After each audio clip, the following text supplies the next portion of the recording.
Welcome to BeYou Season 3 here on BSA Solutions. First time for us to do this live on Facebook since we've been doing it on other apps.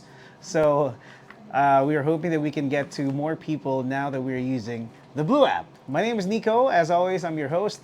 This afternoon, pretty much just to give you an idea, since we are doing this live on Facebook for the first time, BeYou features a lot of our associates and people here at the office. And for our maiden voyage for season 3, we are featuring one of our senior recruiters and our very own BSA Toastmasters Club President. Everybody, please give it up for Cherry Neri. Hi, Miss Cherry. Hi, Sir Nico. Hi, everyone. Thank you for having me today. There you go. Thank you so much for joining us, and we are so happy to have you. Of course, since it's our first time to do this on Facebook, we are hoping that you guys can also share this on your socials, those who are watching right now, so we can get to more people and we can get more eyes glued to this live stream. Now, for this episode, our hashtag is hashtag Speak Up Cherry On. Oh, nice Afzan. Nice play on words. Again, hashtag Speak Up Cherry On. So since we're live, we actually have a chat box. So if you want to chime in on the conversation, or if you want to throw any question for Miss Cherry right here, you can do that. You can just type it in on the again on the comment section. We'll try to go through them one by one. So let's start with the first question this afternoon. So as a member of the recruitment team, Miss Cherry, you're used to being the interviewer. Now, how is it this time that the roles are reversed? It feels still nerve-wracking at the same time, but it's also a refreshing experience. Being a recruiter, throwing all the questions, and being on the other side makes you reflect on what candidates would experience, like anticipating questions and preparing your answers, and even constructing your answers, organizing your thoughts properly. Also, is like a very nerve-wracking experience, definitely, right? But it's refreshing at the same time. It is all good in the neighborhood. Now, you joined BSA Solutions in 2021, so pretty much 5 years Yes. as a recruitment assistant. Now that you are one of our senior recruiters, if you could pick a song that would best embody your career here at BSA Solutions, what would it be and why? All right, the song that came to mind is Fight Song by Rachel Platten. It actually, for me, symbolizes resilience and at the same time self-belief that if you continue to believe in yourself and work on it, everything will follow through. That is absolutely right, and I'm very familiar with the song because that song has always been used for recitals. So I get to hear a lot of kids sing along to that, and that's a really good song, and perfectly embodies your 5 years here in the company. You've seen it through its inception, the ups and downs, but then again, you keep fighting, That's right. and you always live for one more day. Because it is what it is. Exactly. Now, aside from your phone and wallet, this is so random, Afzan. What's an item in your bag that you cannot live without?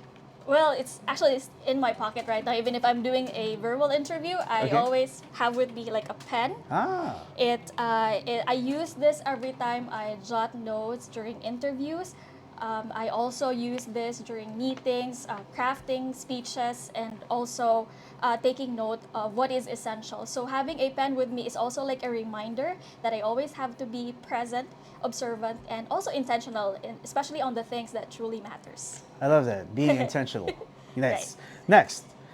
Oh, this is good because we get to see you every day here at the office. But how is Cherry Neri outside of the office? What do you do on the weekends? Well, I'm a mom of two, so weekends for me would always be a time for family. So I spend time with my kids, either going out or doing their assignments, and I also help out with my mom's business. So doing quality time with family, especially during weekends or non-working days, would keep me like recharged and have a positive energy when coming back to work. That's a full recharge for you, like Yes. especially when you get drained because of work on the weekdays. Just having time to spend with family and whatnot. That's what truly matters. You know? Yes, Your kids become your chargers. exactly. Yeah, like cool. Now, if you had unlimited resources and you could be anywhere, and I mean absolutely anywhere in the world right now, where would you go and why? There's only one place I always look forward to go to. I think it's the only place in my bucket list. I wanted to witness the cherry blossoms in Japan. Oh. Because aside from it derives from my name, it also like I get to like appreciate not just the nature in Japan but also like their culture. So hopefully one day I can get there. Where is it exactly? Where do you find like the cherry blossoms? I actually don't know. I think I know the answer, but the You answer can comment escapes where me. you can find it. Yeah, if you can find exactly where, if you know where exactly you can find like the cherry blossoms and Yes. everything, tell us all about that. All right, cool. Now let's talk about your life as a senior recruiter, because to everyone who's watching, if you don't know, Chair Neri is actually a senior recruiter, one of our senior recruiters here at BSA Solutions. So if you actually do make it and maybe apply here in the company, you may have heard her voice, or you may have already done an interview with her, since she's been here for a good 5 years. Yes. Now, as a member of the recruitment team, for many people, like I said, we're the first touch. You're the first person they meet in the company. Do you ever feel pressure representing the company? Yes, you feel pressure at times. It also gives you a sense of responsibility, but being a recruiter also gives me an opportunity to showcase not just like the company culture, but also promote our company values. So whenever I get the chance to interview an applicant, I always also use that as an opportunity to make them feel safe and welcomed and also valued even from the very beginning, whether they make it to the role or not.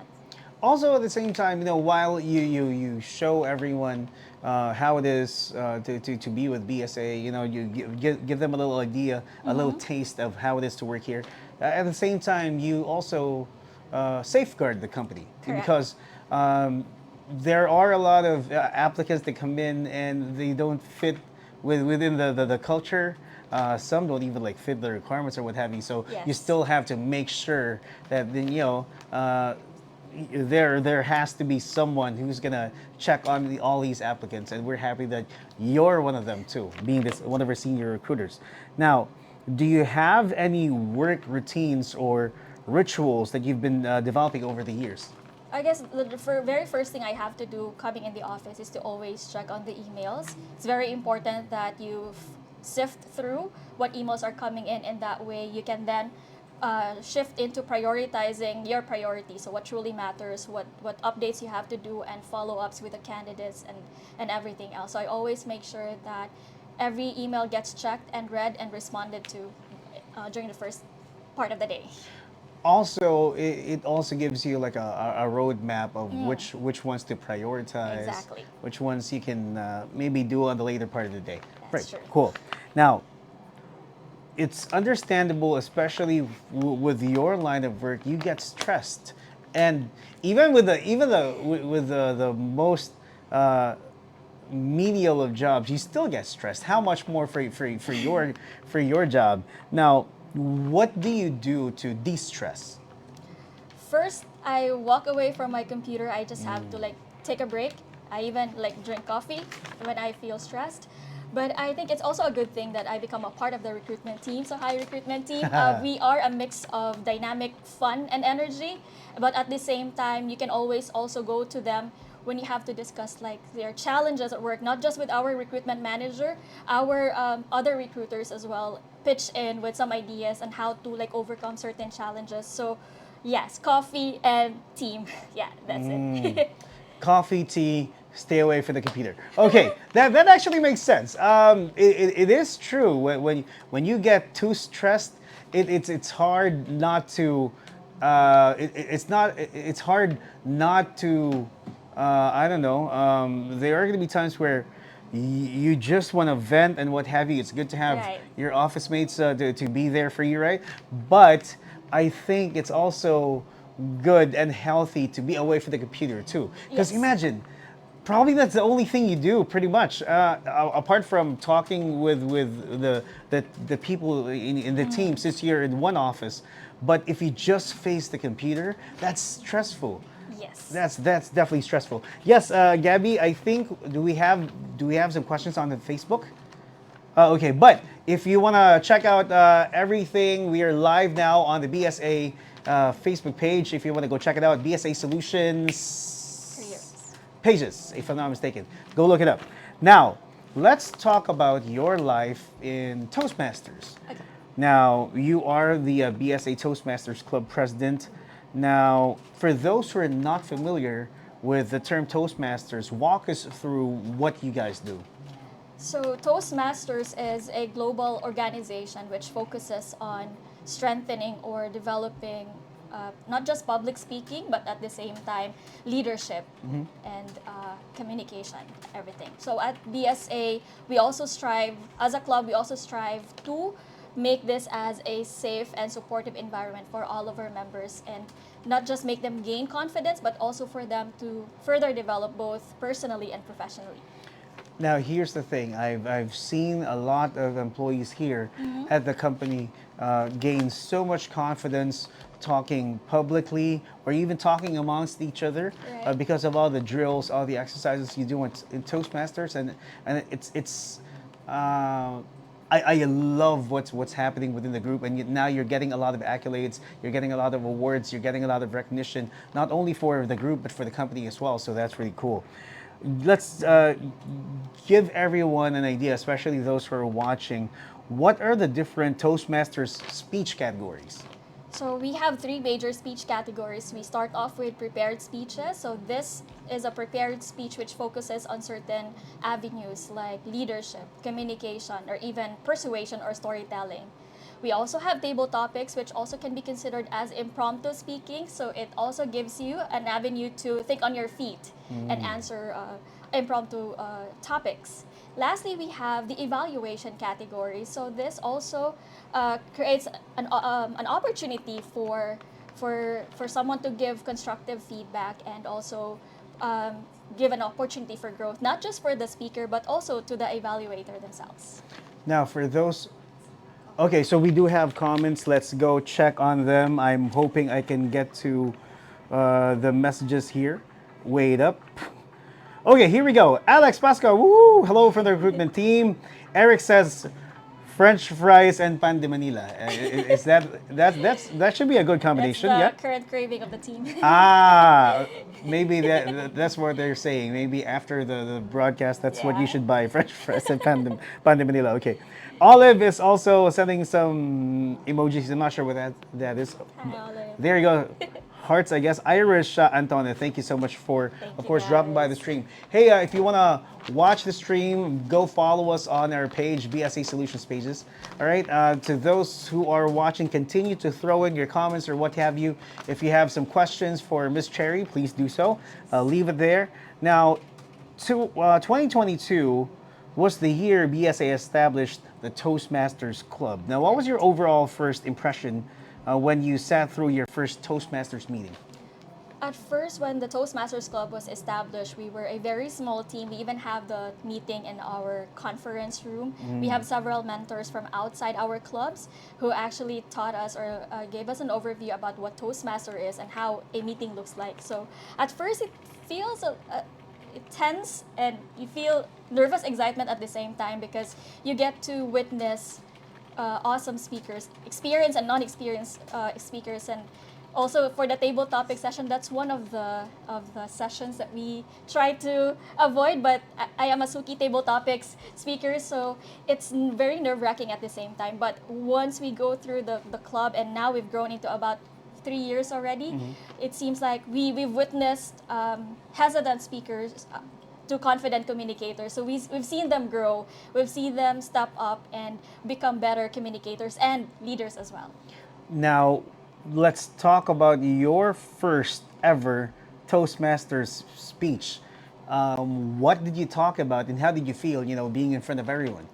Okay, my first Toastmaster speech is an icebreaker speech. It's mostly about introducing yourself to the club through a speech. And the theme that we've had is all about childhood dream. So it's easier to come up with a speech about that. But of course, writing a speech can be quite intimidating because you have a lot of thoughts and you have to organize them and you have to deliver that speech and even memorize it in like about 5 to 7 minutes. So it's nerve-wracking, but when you start speaking and you see everyone, like your members, you get to know them because you work together, and then you see their expressions, or like they're nodding and agreeing with you during your speech. I think it gives a sense of like motivation that you're doing it right. So when I get to have that experience, it's nerve-wracking, but at the same time it helped me grow, it motivated me and inspired me to push through and become like better communicator. When it comes to these speeches, a good factor is relatability. Yes. Your content, and when people nod in agreement to the things you Right. say, it tells you that your content, whatever you wrote there, is pinching a nerve. It's hitting where it hurts, and hurts, and it hurts in a good way, Yeah. because that means you're getting a reaction from them. So that's awesome. And over time, once you become better communicators, it's easier for you to get the reaction from the Yes, crowd. So that's good. that's right. And you also get to be evaluated, which the main purpose is to help you improve further. So that also helps. That's right. Now, you've come a long way in the Toastmasters scheme of things. Now, from being a club member to now being the Toastmasters club president. In your years in the club, what would stand out as your favorite core memory? I actually don't have one. I have quite a few. First is we witness not the members become better communicators and confident speakers.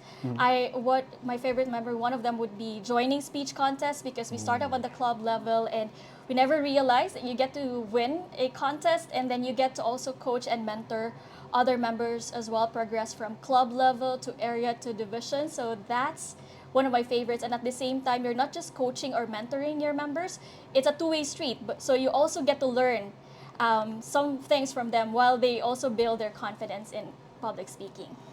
Okay, so let's get to more comments here. We have, let me see. Ooh, so many of them. Nice. Okay.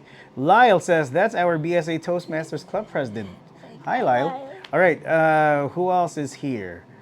Mm, oh, wait. I think there's. Wait. Here we go. When stressed, I always think how far I've come to get to where I am right now. Sending my regards to Zana, Marnie, Clark, James, and Chino. So this from Earl. From Earl. Thanks for joining us. Who Thanks, else? Jan. Oh, this is Ryan. It says, how has the evaluation framework in Toastmasters influenced the way you deliver constructive feedback to candidates who may not have been the right fit? I actually try to practice this as much as I can. Thank you, Sarai, for your question. When giving feedback, especially when you have to tell the candidate that they don't make it or you can't endorse them for the role, you always try to focus on key things like what they are good at. So you emphasize on that, and at the same time, you also give an opportunity for them to realize what their weaknesses would be, or like what are the things that they can improve on. And of course, at the same time, you also go back to motivating them. So the purpose of doing a constructive feedback, especially if it's like disqualifying a candidate for a certain role, you have to emphasize, you have to be transparent and honest why you cannot endorse them yet, and Yeah. how you can help them improve further and encourage them to continue applying for the role. That is really nice, because I've also done that route, applying for jobs and what have you. It it kind of you kind of feel like you're in a limbo if you just get the letter saying you didn't get the job, but as to which areas you need to work on, and if they don't tell you where, Yeah. that you feel like, what did I miss? Yes. I'm hoping that if you can give some clarity on things, either that would improve my chances of getting the job that I really want. So Sure. it's good, Ms. Cherry, that you're actually giving people that idea, because who knows, with a little push and a little motivation and some clues too, Yes. they can actually get to a position that they really want. And if they really want to work here, then why not, right? So Yes. at least there is that sense of help from us as well. Correct. Now, let's talk about this. A couple of years ago, you joined your first contest in Toastmasters under the evaluation category. Tell us about that. Okay, so when we first had our club contest, it was more of an appointment. So I was told, Cherry, you represent the Appointment. Okay, evaluation that's it. category. So there were two of us, and then during the club level contest, it was like a tie. Uh-huh. So Zana had to break it, and I was chosen. So it was kind of surprising. But thank you, Zana, for that opportunity. So up next was the area contest, which was actually held here in BSA. So it added a little bit more pressure representing your company in your own like office. So we get to know other seasoned speakers from other clubs. So it was a very nerve-wracking experience. But as what I always say, when you get to speak in front and you get to see people who are like somehow agreeing or trying to like support you in the audience, I think it gives you a little push and motivation. So at that time, I always tell this. Miss Joy was there on the side, always cheering me up, always nodding and like clapping silently in the audience. So it actually gave me a little bit of push and motivation to actually deliver my speech. And I actually ended up second place, which was surprising, and I was very happy about that. So that's a very good experience, and I also try to incorporate that experience whenever I get to have a chance to mentor and coach other club members as well.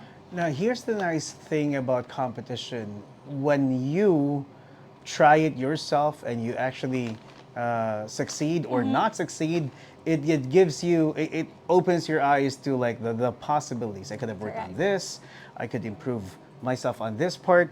These are the parts where I really excel and I should work on this too. Now, hopefully, my weaknesses become strengths, over Correct. time. Now, what's even better is when you get to mentor, Correct. because you now have the opportunity to multiply yourself. Make four what? Four duplicates of you, all because you did mentor them. So although of course these people, they have their own strengths and what have Correct. you, but the That's fact right. that you're mentoring, you're giving a lot of yourself to these people, and hopefully the good things that you were able to impart with them, and of course you giving them the pointers which things you should avoid. Yes. Well, it helps them become better at their speeches, whichever categories they actually fall. That's right. Now, when you were elected club president, what were the mixed bag of emotions? Did you feel pressured, or did you already tell yourself, I'm ready? Pressure, definitely, because I previously served as a vice president for education alongside Toastmaster Alex. So hi there. We that term actually is when we had our highest recognition for Toastmasters Club, which is the President's Distinguished Club, which we're very proud about. Woohoo! So of course, so there's pressure. So I have to like live up with that. But with the constant support from not just immediate past president Alex and past president Joy, I actually look up to them, get inspiration and guidance, especially on how to get things going, on reflect on how we came about, how to become successful as a club, and at the same time working alongside very passionate, committed officers. Hello there, officers. So it actually gives me a motivation. So when we feel pressure, we try to focus on planning and then teamwork, and at the same time reflect on what are the things that can help us further improve as a club. So, There you go. Let's check on more messages. I think we have more people. Marnie watching. Hi, Miss Marnie. hi, Miss. Christian. Hi, Christian. Thanks for watching too. Jane Haned says, hi, Miss Cherry. Joe, one of our TCX is saying hi, Miss Cherry. Enzo also watching. Miss Cherry, go, go, go. Hello, everyone. Who else? Jotham also watching us. Yeah. Oh, okay. Quick question. What makes you more nervous? These are your choices: public speaking, speaking up in meetings, or being on camera. Actually, I'd say being on camera. I thought Can so. I expound on that? But no, yeah, being on camera, definitely. Okay, now let's jump in to another segment. Let's do show and tell. This is the part of the show where you can actually show everyone an item that you can associate with Toastmasters and explain what it is and what it means to you. Actually, it's the same thing. It's still a ball pen, so I still have it here. So every time I go to meetings, being the president, you also have to like draft speeches explaining about what the theme is all about. And at the same time, towards the end of each meeting, we also get feedback and evaluation from other members as well. So it helps us grow. It helps us further improve as a club. So I would say a ball pen represents uh, taking notes of making sure that everything you stay observant, you stay mindful of the feedback, which will give you opportunity to grow. The way I look at a pen is like this. Yes. With with all things digital, you don't even need a ball pen at times. Yes. Because most of the time, you'll only use a pen when there's literally something to write on, Well, or yeah. if you need to, you know, do a signature. You know, when you want to do it the old school, because you have your laptops, you have your computers, you have your phones. If you want to jot down notes, you can always do it Yes. digitally. But always think about this. Never forget the old school. Yes. Your pen always works. If you have one, please have one. At the same time, the pen is mightier than the sword. So always comes handy. Always comes handy. Now, let's go ahead, look back, and then move forward. That's our next segment. Joining and being an active member and officer this time of Toastmasters is certainly a commitment in the workplace. What superpower comes in handy both as a Toastmaster and as a senior recruiter?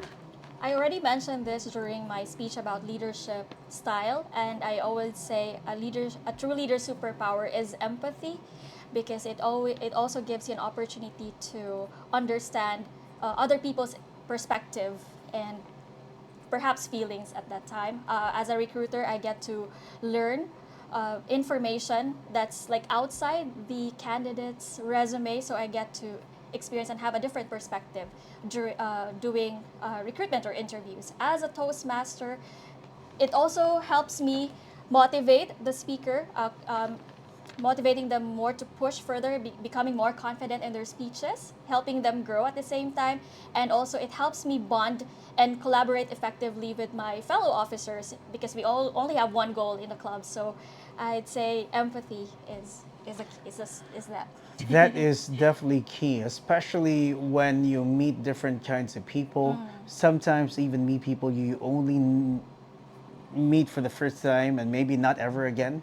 So if you have a choice, just choose to be kind, and Sure. you know, just be an empath. Just listen to what they have to say, and hopefully, you know, whatever you say back or whatever you communicate with this person, I hope that the things you say are actually for the better. Right. Right. That's So the goal. always be the bigger person there. Yes. Next, for many people, public speaking can definitely be daunting. Do you have any tips or advice for those who struggle with this particularly? Right. So first is you have to have a little bit of preparation and practice. So for prepared speeches, it's always important that you prepare, you draft your speech, you try to practice it in front.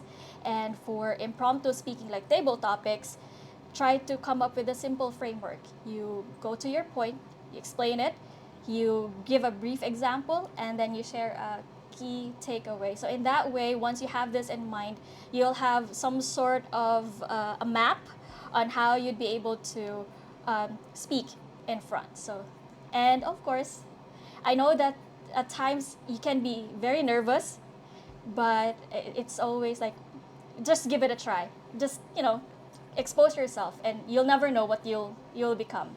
It also helps if you breathe, like properly Yeah. breathe before you do your speeches and That's- everything. It helps with circulation. That's true. Oxygen definitely helps. Breathe and intentional pauses, by the way, because at some point when we are answering impromptu questions, we tend to jump into the answer, and we tend to talk fast, hyperventilate, and whatnot. So it's also important to pause, give time for your brain to digest the question, try to come up with that framework, and then before you start speaking, it also gives a little bit more, your speech a bit more meaningful as well, impactful. Correct.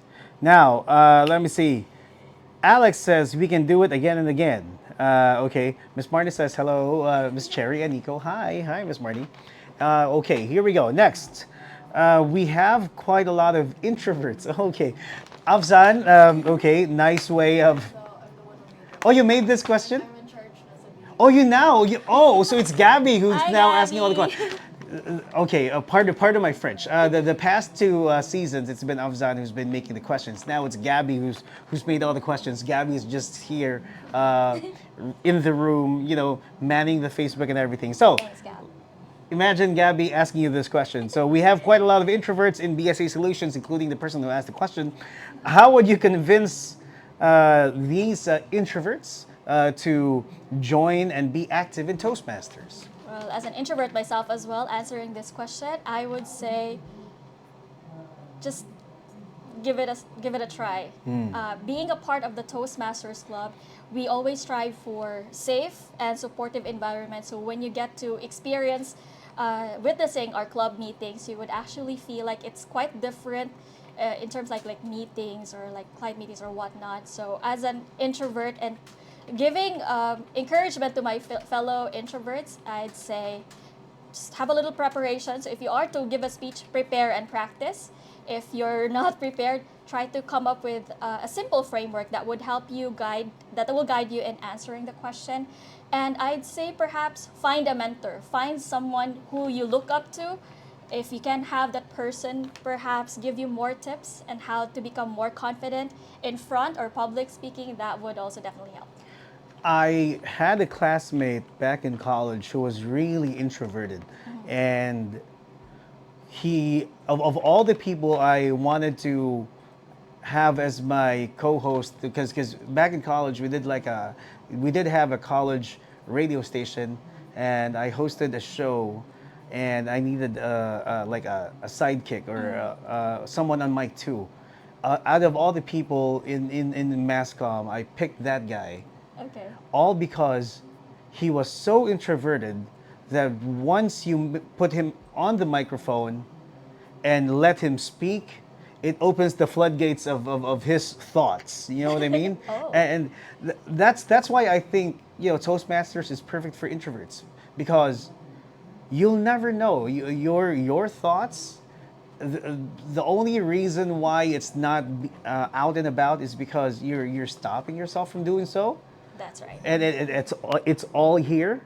But then once that switch is turned on, who knows? You Right. might just be as eloquent as the next person. It's just that you just kept it to yourself. Yes, I totally agree. At some point, especially when you do public speaking, the first thing that always comes to mind is that you have a fear of like being judged or like they would you get mental block or something. So key thing is to really like prepare for it. And one thing I'd like to quote from Mark Twain is that you'll actually worry less about people when you realize how they seldom do. So what it means is like it's all in your mind. So at some point, most of the time, people will not be judging you on how you speak. So you divert that focus into focusing on your audience, focusing on the value that they can get on the topic or the speech that you are about to give. So I guess in that way, it also diverts your energy to focusing on delivering your speech effectively and properly rather than thinking about the mental block, nervous, or like whatnot, or the judgment or the criticism that comes after. Definitely agree, 110%. Okay. Now, what's different from the Cherry that you know from 2021 to today? As I've mentioned, I am an introvert, and even if I'm a recruiter and I face clients and candidates on a daily basis, I somehow second guess myself. I tend to hesitate. At some point, I'm not so confident, even if I know what the answer is. But looking back, I'd say being a member of the Toastmasters and have grown with them from the start up until now gave me a little push or encouragement that you never know or you'll never realize what are the things that you can do by just having that first step. So I guess all you have to do is take that first step. It might be scary, it might be unsure, but when you get to have that first step, you'll be surprised on the things that you didn't realize that you can do. Discover your potential by just Yeah. being present. Yes. There you go. Next, What's a lesson that you've learned in Toastmasters that you can apply to other areas in your life? Well, I guess being a part of a Toastmaster is always giving me a safe and supportive environment, which also gives me the opportunity to grow and improve. So I just don't apply it as a Toastmaster, but also like as a recruiter, I always make it a point that every interview, every interaction with someone would always like make it meaningful and impactful, especially when I get to share the other side of the story, not just doing the interviews, but also giving feedback. And also at the same time, as a Toastmaster officer, I also get a chance to collaborate with other officers and being surprised on what they can do, how passionate and committed they are in doing what they do. There you go. Now, before we get to the last segment, let's check on some of their messages. Oh, I guess that's it, pretty much. Yes. Oh, yeah, to those of you who are watching, thank you so much. Go check us out on our page, BSA Solutions Careers. There you go. That's the Facebook page. Now, are you ready? Because to wrap up our first episode for BeYou Season 3 with Miss Charinary, we are going to do rapid fire questions. Okay. Are you ready? Yes. You're ready? You're definitely ready? Gabby, you ready? Of course she is. Let's go. Let's do this. We have 10 questions for you. We need you to blurt out all the answers off the top of your head. All right? Okay. Let's do this. 1, 2, 3, go. Coffee or hot chocolate? Coffee, definitely. Ghosting or being ghosted? Being ghosted. Okay. Morning interviews or afternoon interviews? Morning interviews. Would you rather have less than 5 hours of sleep or be stuck in the traffic jam? Be stuck in the traffic. Okay. Experience or adaptability? Adaptability. Hire for culture or hire for potential? Hire for potential. Impromptu speaking or prepared speech? Impromptu speaking. Ah, okay. Let me see. Club contest or club meeting? Club meeting. Okay. Listening or talking? Listening, definitely. Now, last thing. What's the best thing about joining Toastmasters? Opportunity for growth and learning. There you go. How about that? Miss Cherry Neri, definitely getting all the 10 questions and rapid fire questions. And thank you so much, Miss Cherry. How about a big hand for Miss Cherry, everybody? everyone. There you go. So it's since we're done with the interview, it's time for you to do your IOUs, your shout outs and what have you. Yes. I know there's a lot of people watching us on Facebook.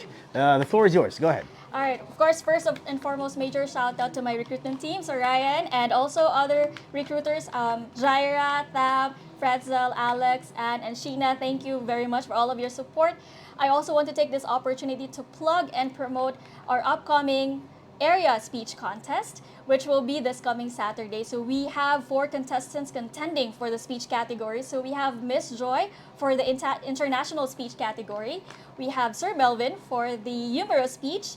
We have our very own Gabby Hentalian for the table topics category. And we also have Sir Neil Bono representing the evaluation speech. So there you have it. Where's the venue? The venue will be in Diane Residences. Yes. Olive, I'm so sorry. Hi, Olive. Never miss out on anyone. Yes. Sorry about that. Make sure. I was like, Because they might be like, you forgot me. We were watching. All right, there you go. So, Miss Cherry, thank you so much Thank you. for joining us here. And this has been your first episode for Season 3 of BeYou, now live on Facebook. We're your friends from BSA Solutions. My name is Nico from, or make that on behalf of the marketing team. Thank you so much for watching us, and we'll see you next time. Cheers. thank you. Bye. Bye.